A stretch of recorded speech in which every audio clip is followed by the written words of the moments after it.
Bonjour à tous et bienvenue. Nous allons commencer notre séance aujourd'hui, notre brief de mardi matin, pour parler de la puissance céréalière russe. Le conflit en Ukraine a mis à mal l'équilibre alimentaire mondial, laissant craindre une crise qui affectera tout particulièrement les pays les plus pauvres. Et le blé est une marchandise stratégique qui a une place particulière dans l'alimentation animale et humaine. Et à deux, la Russie et l'Ukraine produisent un tiers du blé mondial. Et je voudrais faire un pas un peu de côté ou en arrière aujourd'hui, car il est important, me semble-t-il, de comprendre comment la Russie a restauré une puissance céréalière mise à mal durant la période des années 90, alors qu'il avait toute une histoire très riche, tsariste et soviétique, où il était le grenier à blé de l'Europe. Et comment une agriculture sort de la transition économique des années 90 pour que le pays se hisse au premier rang mondial de producteurs et exportateurs de blé.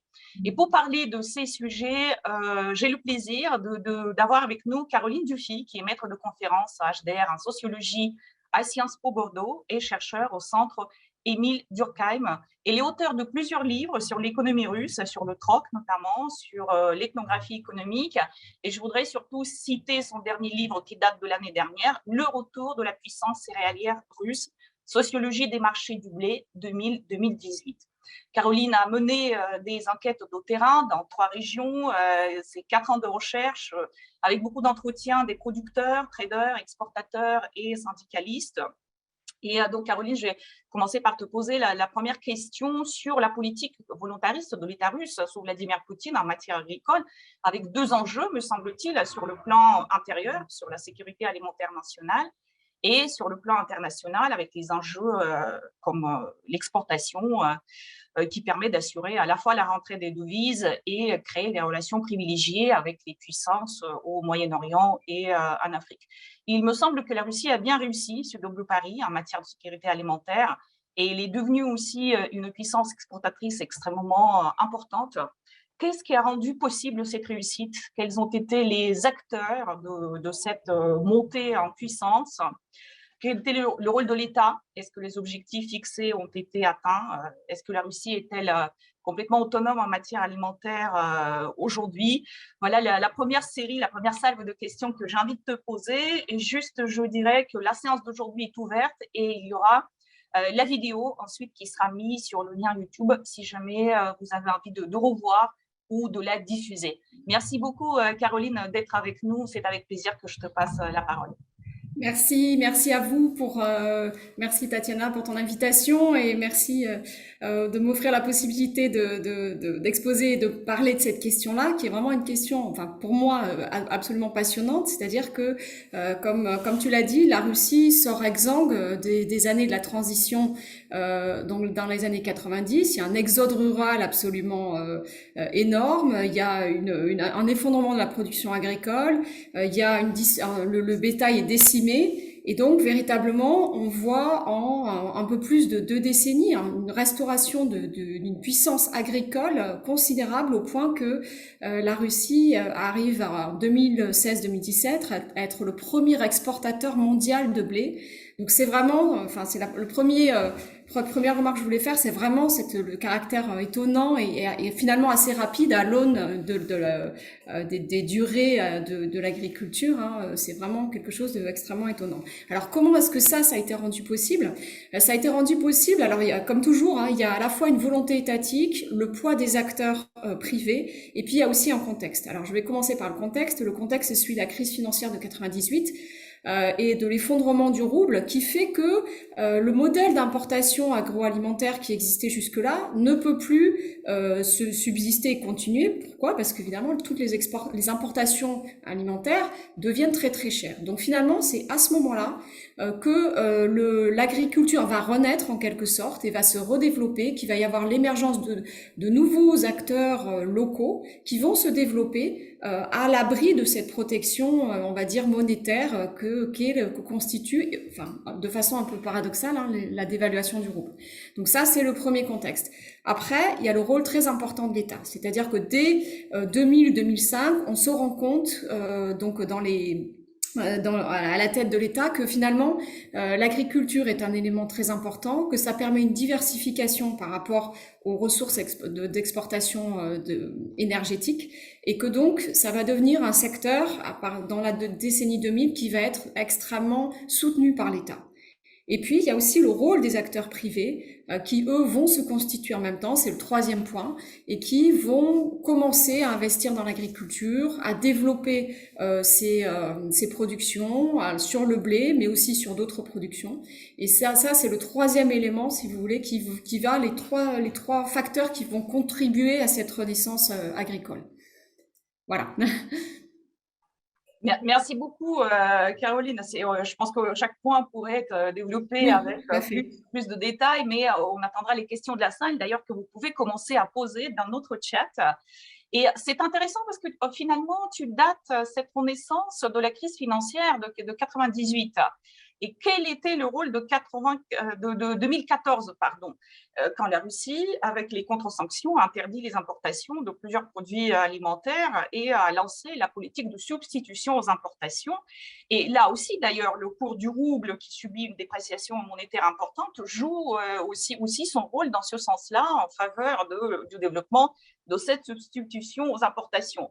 Quel bilan tu fais de ces 8 ans de contre-sanctions et de substitution aux importations? Est-ce que la Russie est vraiment autonome sur toute la chaîne de production? Comment les comportements ont été modifiés? Quels sont les acteurs qui ont remplacé l'Occident? Et est-ce qu'il n'y a pas la qualité et le prix qui sont finalement sacrifiés sur l'autel de cette autonomie stratégique alimentaire? Eh ben, ce qui est effectivement étonnant, c'est enfin, cette stratégie alimentaire, elle est mise en place avant l'annexion de la Crimée, avant les sanctions et les contre-sanctions alimentaires. Elle est mise en place à partir au milieu des années 2000. Donc c'est là qu'on commence vraiment et qu'est formulé l'objectif d'autonomisation alimentaire. Il est renforcé en 2010 avec l'adoption de la doctrine sur la sécurité alimentaire qui devient, donc elle est promulguée enfin elle est adoptée par Dmitri Medvedev, et elle devient finalement un élément essentiel de la sécurité nationale. Donc ça c'est vraiment un point important. Donc la sécurité alimentaire, point essentiel de la sécurité nationale. Et on voit que c'est ça qui va effectivement avec l'adoption de en 2014, l'adoption de la substitution aux importations, c'est ça qui va permettre l'autonomisation vraiment de la production alimentaire russe et du marché agroalimentaire russe. Donc ça, c'est vraiment une politique qui est menée à partir de 2014. Et effectivement, on peut se demander, est-ce qu'il y avait une préméditation ou pas? Je pense que c'est très très compliqué de le dire et de le savoir. Mais en tout état de cause, ce qu'il faut bien voir, c'est que cette politique-là, elle est menée et elle est lancée avant 2014. Donc effectivement, elle permet à la Russie de devenir indépendante dans tout un tas de productions qui étaient très très largement importées dans les années 90. Alors c'est surtout le secteur surtout le secteur du laitier, le secteur laitier et le secteur de la viande. Donc c'est finalement ces deux aspects-là, ces deux secteurs-là qui vont être vraiment soutenus par l'État, par des politiques de crédit bonifié, par tout un tas aussi de politiques commerciales qui vont effectivement en tout état de cause aussi avec les contre-sanctions, qui vont protéger ces acteurs qui vont s'implanter dans ces secteurs-là. Et véritablement, ça va conduire à effectivement une autonomisation qui est quasiment totale. C'est-à-dire qu'effectivement, aujourd'hui, les indicateurs de sécurité alimentaire qui fixaient l'autonomie alimentaire dans tout un tas de secteurs, la production des pommes de terre, les œufs, la viande, le lait, tout ça c'est atteint et ça a même été dépassé. Donc, enfin voilà, de façon, on peut dire objective, cette politique, elle est extrêmement efficace et elle a conduit à l'autonomisation avec la création de tout un tas d'acteurs qui sont très puissants aujourd'hui sur le marché russe, qui produisent et qui se sont largement diversifiés dans les dernières années. Est-ce que tu pourrais développer un petit peu plus sur les acteurs? Est-ce que ce sont de grands acteurs comme les agri-holdings qui sont très proches de l'État, etc. Et est-ce que les producteurs qui sont plus petits sont quand même aussi soutenus et portés à bout de bras par cette politique publique? Alors donc il y a deux secteurs principaux, on va dire, enfin deux acteurs principaux, hein. C'est donc d'une part c'est les énormes agro-holdings dont tu as parlé, et le deuxième c'est plus les fermes, les petits acteurs qui eux effectivement essayent de subsister à côté des agro-holdings. Donc ces agro-holdings finalement ce sont des énormes enfin structures, ce sont des holdings hein, financières qui se sont constituées alors petit à petit bien évidemment, qui ont petit à petit qui se sont renforcées. Alors elles ont commencé par accumuler finalement soit en achetant, soit en louant des terres, finalement des surfaces de production agricole.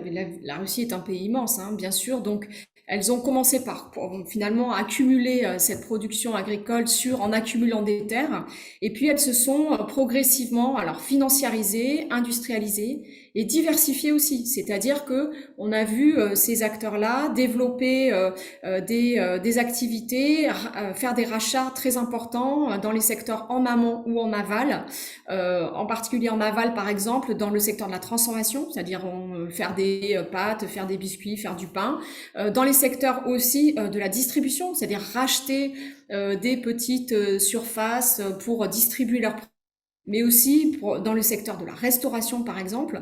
Et donc on peut citer un exemple, c'est le groupe Miratorg, premier producteur dans le blé, pardon, dans la production de viande, le porc, le bœuf, et qui donc a une surface financière considérable. Et donc ça a fait lui aussi le choix de cette diversification dans les secteurs de la distribution, dans les secteurs de la transformation. Et après avoir effectivement été au début un acteur de l'importation justement de viande pour fournir aux industries nationales de la transformation. Donc ça, c'est vraiment très intéressant parce que ça illustre vraiment ce passage de l'importation, stratégie d'importation, hein, achat de carcasses en Amérique latine, de carcasses de bœuf, etc., pour les faire transformer et finalement enfin, nationalisation, on va dire, de cet acteur-là et constitution d'une énorme holding qui est aujourd'hui l'une des premières de Russie. Donc ça, c'est le secteur des agro-holdings. Ils sont nombreux dans les secteurs de la viande, mais aussi du blé. Et donc ça, ce sont des acteurs très importants qui sont cotés sur les marchés financiers, qui exploitent des centaines de milliers d'hectares, qui sont des acteurs absolument enfin, très, très, très, très importants. Il faut le dire que ça reflète ça, une tendance mondiale hein, dans les économies émergentes. C'est ce qu'on appelle l'agriculture de firme et qui est enfin, assez similaire dans d'autres pays émergents dans le monde. Et la deuxième, c'est l'agriculture de ferme qui, elle, est une agriculture, bien évidemment, alors quelques centaines, voire maximum voire dizaines d'hectares, qui sont les petites fermes que l'État aussi a cherché à développer, qu'il a cherché à soutenir. Alors avec un autre objectif cette fois-ci, c'était pas la production et l'autonomie alimentaire, mais aussi ce qu'on a appelé le développement durable, c'est-à-dire maintenir quand même une qualité de vie minimale dans les campagnes, retenir la population, favoriser le développement technologique, l'aménagement du territoire. Et ça, c'est ces acteurs-là, en fait, qui ont été aussi sollicités pour soutenir ces objectifs. Avec, alors pour ces acteurs-là, une production qui est beaucoup moins de la grande culture, hein, comme les agro-holdings, mais plus de la petite production vivrière, de la polyculture, avec des céréales par exemple, et du lait, ou de l'élevage et du lait, et donc une production qui reste importante, hein, et avec un développement de ces acteurs dans les années récentes, alors qui bénéficient bien évidemment de beaucoup moins d'aide, mais qui néanmoins ont une existence significative et qui eux alors sont beaucoup moins tournés vers l'exportation par exemple, mais plus vers la satisfaction du marché local.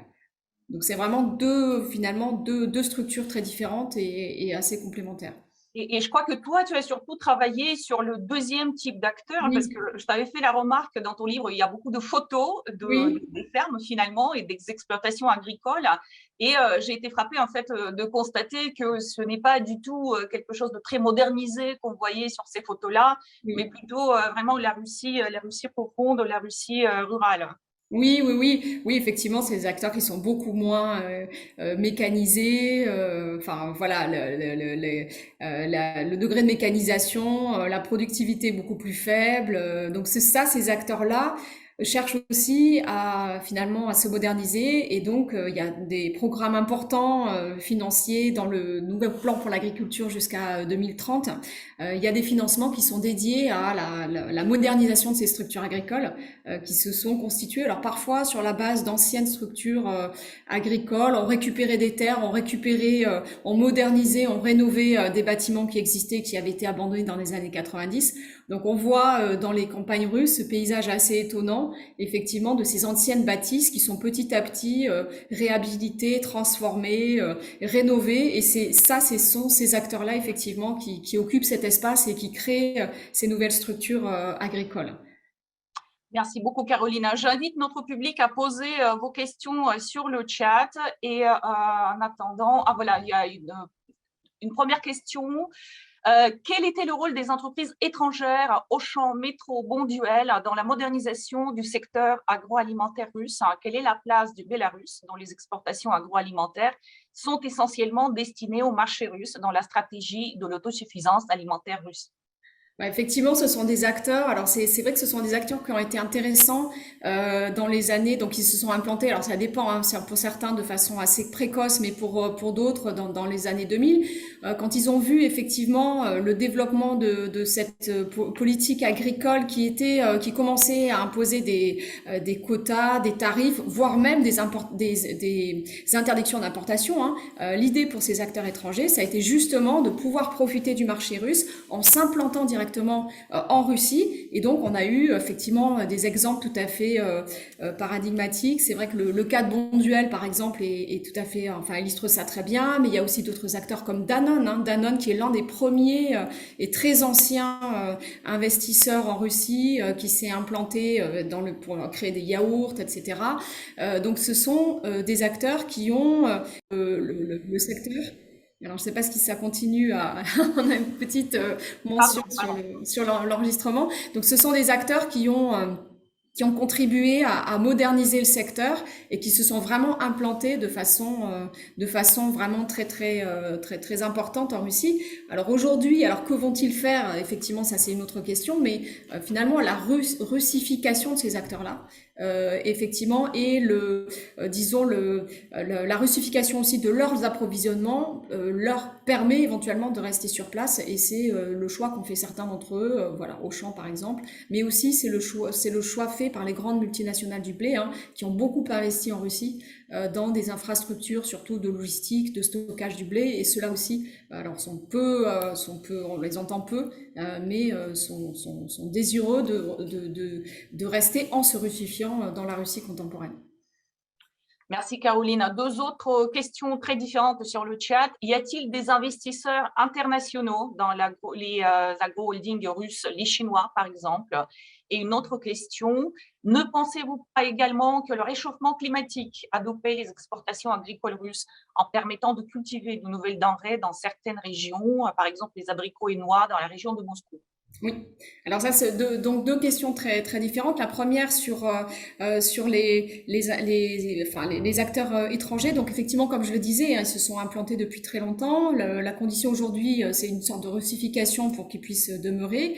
Il y a aussi beaucoup d'acteurs chinois en fait. Et donc de ce point de vue-là, on pourrait voir une sorte de diversification des investissements et directs étrangers de la part en particulier des pays asiatiques et de la Chine. Ça pourrait être une évolution tout à fait possible et probable suite aux sanctions de 2022. Donc ça, c'est pour le premier point. Et sur le second, oui, c'est vrai que le réchauffement climatique a un rôle tout à fait important dans l'évolution de la structure productive russe et surtout de la géographie de cette production.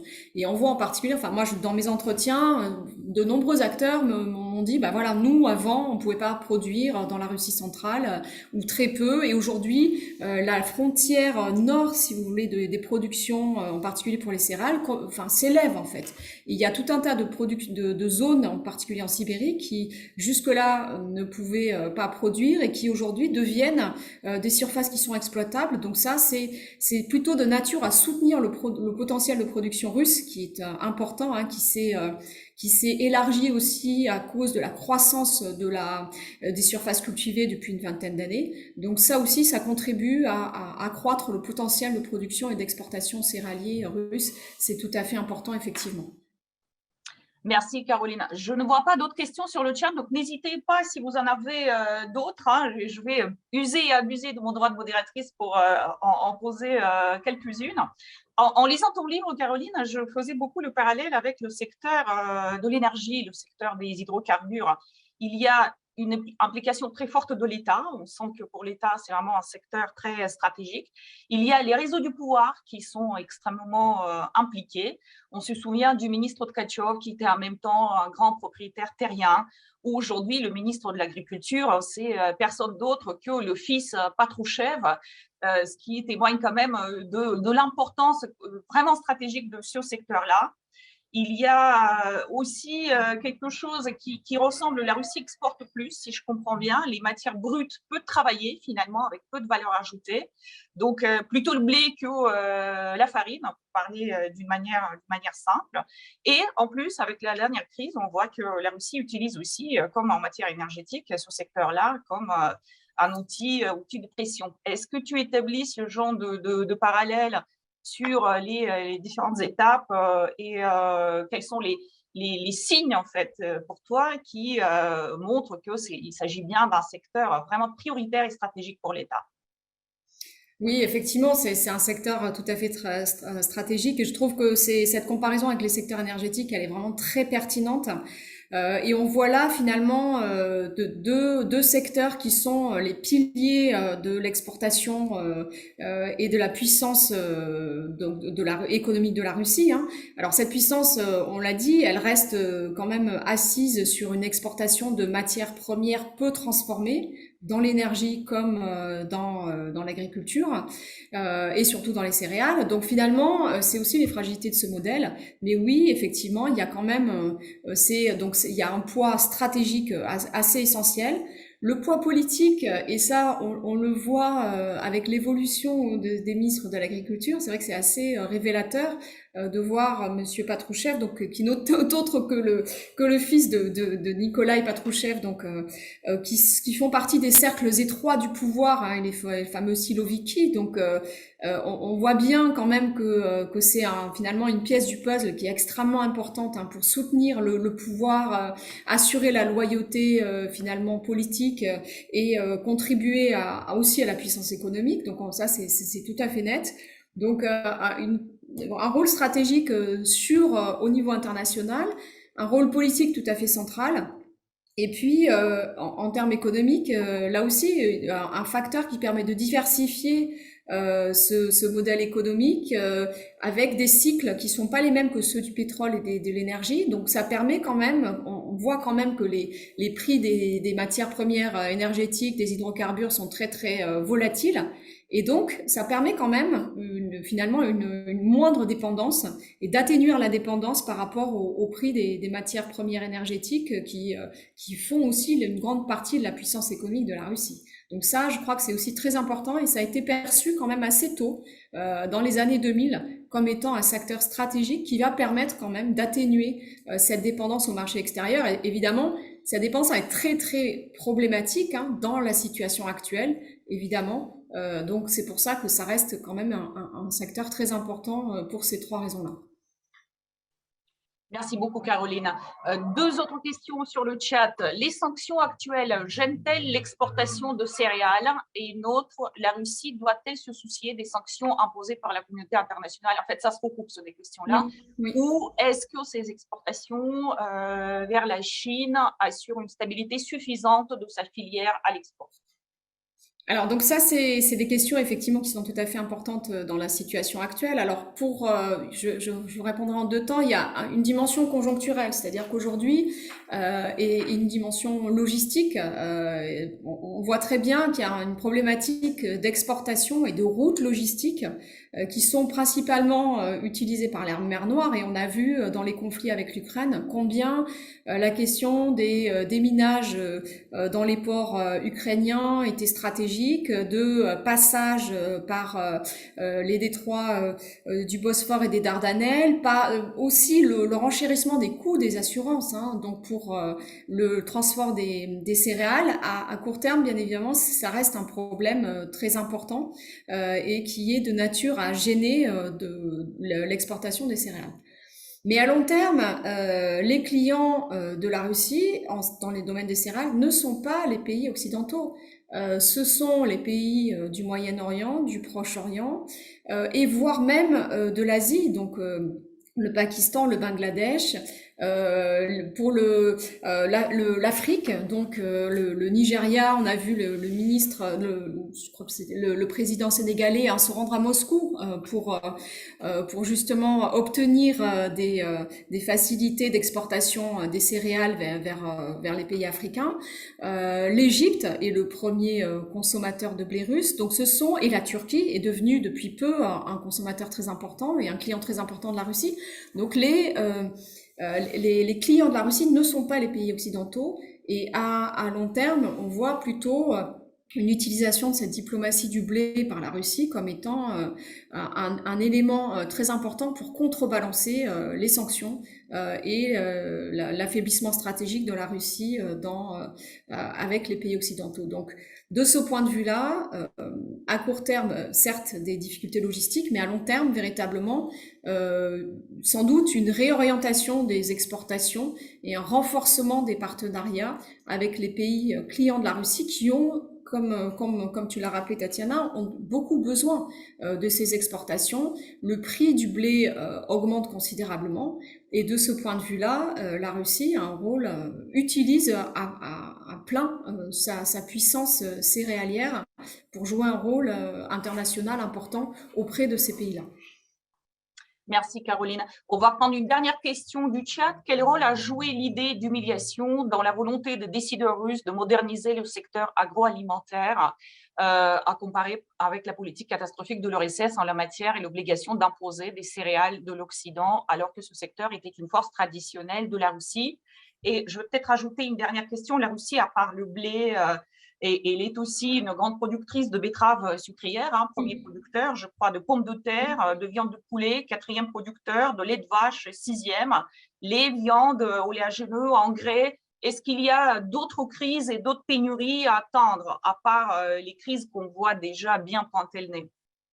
Alors donc pour ce qui concerne la première question, c'est vrai que cette question de l'humiliation, elle est, enfin en tout cas dans le discours des acteurs, elle est très importante, hein, effectivement. Et quelque part, moi j'ai cet exemple là. Je me souviens de ce souvenir d'un agriculteur à qui, un petit producteur à qui me disait: ah mais Madame la Commission européenne, merci pour vos sanctions, parce que grâce à vous, finalement, on a pu développer notre agriculture, notre petite production qui était jusque-là, enfin qui était vécue comme étant écrasée par les importations. Donc c'est vrai que cette production agricole et la restauration de cette production agricole, c'est vrai que c'est disons une production qui reflète une fierté nationale, hein, historique, hein, de la Russie, fournisseur de blé, grenier à blé, alors de l'Europe avant la phase d'exportation. Donc véritablement il y a ça aussi, en tout cas dans la façon dont les acteurs le vivent sur le terrain.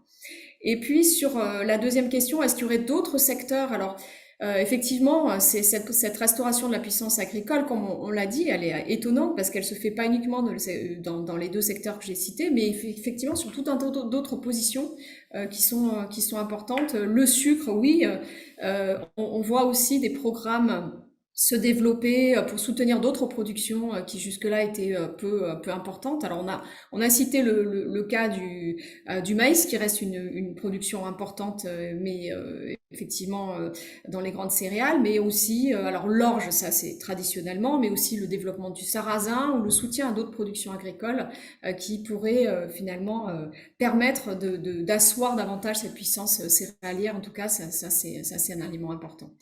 Mais pour ce qui concerne d'autres secteurs de crise, ces secteurs finalement les autres secteurs sont très tournés vers surtout vers